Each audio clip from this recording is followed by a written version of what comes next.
సంపుటాల పురస్కారం కదలే అది ఏకలవ్య కాలనీ. ఈ ఏకలవ్య కాలనీ రాసినప్పటి నుంచి చూస్తున్నాను నేను. దాని మీద ఎంతమంది రివ్యూలు రాశారంటే వాళ్ళ పేరు చెప్పడానికి కనీసం పోగొట్టు పని పడుతుంది.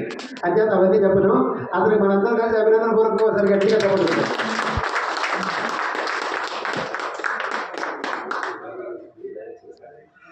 గత సంవత్సరం మనం అసలు విషయం మర్చిపోయాను. గత సంవత్సరం ఇదే వేదిక మీద మనం ఆ పుస్తకాన్ని ఇక్కడ ఆవిష్కరించాం.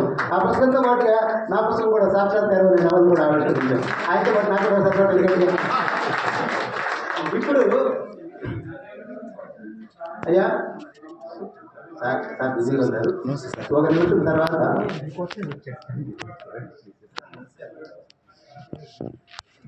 తెలుగు, కన్నడ, మలయాళం, తమిళం, ప్రాకృతం, సంస్కృతం వాటన్నింటిలోనూ కూడా గొప్ప జ్ఞాని.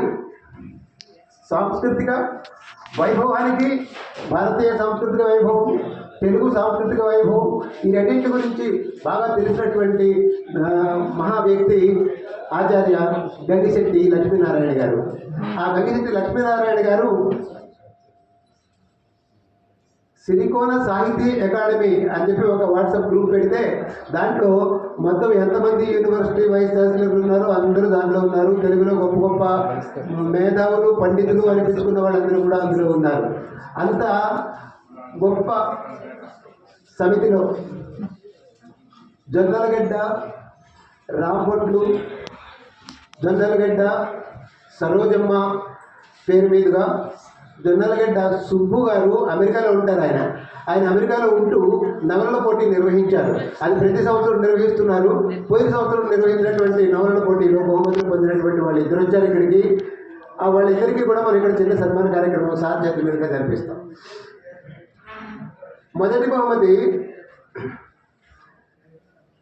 డాక్టర్ బి నాగశేషు గారు. ఈ నాగశేషు గారు కిలారి అనేటువంటి నవల రాశారు.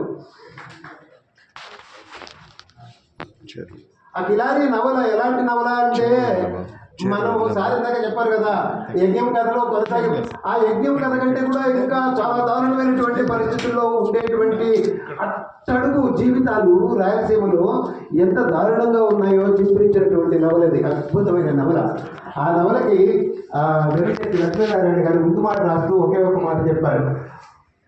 సాహిత్యం అంటే సమాజాన్ని చూపించడం అయితే ఆ సమాజం మీ చుట్టూ లేదు. ఆ సమాజం ఎక్కడో అడవుల్లో ఉంది. ఆ అడవుల్లో మగ్గిపోతుంది. నిజంగా సార్ చెప్పినట్టుగాను అక్కడ ఆ అడవుల్లో ఉండేటువంటి వాళ్ళకి స్థలం ఇస్తే వాళ్ళ స్థలం గురించి కూడా వాళ్ళకి తెలియదు. ఇటువంటి ఒక చిన్న సందర్భం కూడా ఆ నవల్లో వస్తుంది. అలాగే చక్కటి నవల రాసినటువంటి మిత్రుడు నాగశేషు గారికి అభినందనలు. ఆయనకి సన్మాన కార్యక్రమం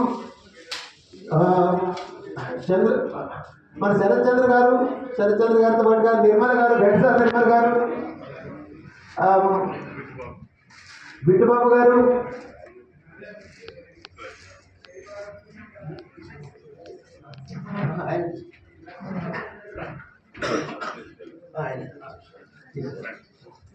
నాగశేషు గారికి సన్మాన కార్యక్రమం జరపడానికి మిత్రులు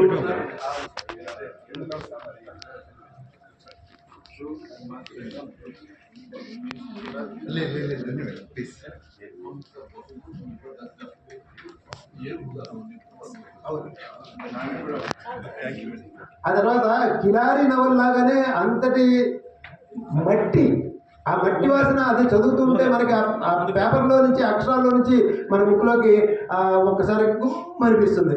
నిజంగా ఎంత గొప్ప స్వీటు వాసన కూడా మనకి గొప్పగా అనిపించదు. కానీ ఆ మట్టి వాసన మించిన గొప్ప వాసన ఏకుదారం. ఆ ఏకుదారంలో నుంచి కూడా అలాగే ఆ మట్టి వాసన వస్తూ ఉంటుంది. ఆ నవల రాశారు. దానికి కూడా పురస్కారం లభించింది, భగీరథి పురస్కారము. ఆ పురస్కారాన్ని మన బాలాజీ గారితో ఆయన పంచుకుంటున్నారు ఇద్దరు.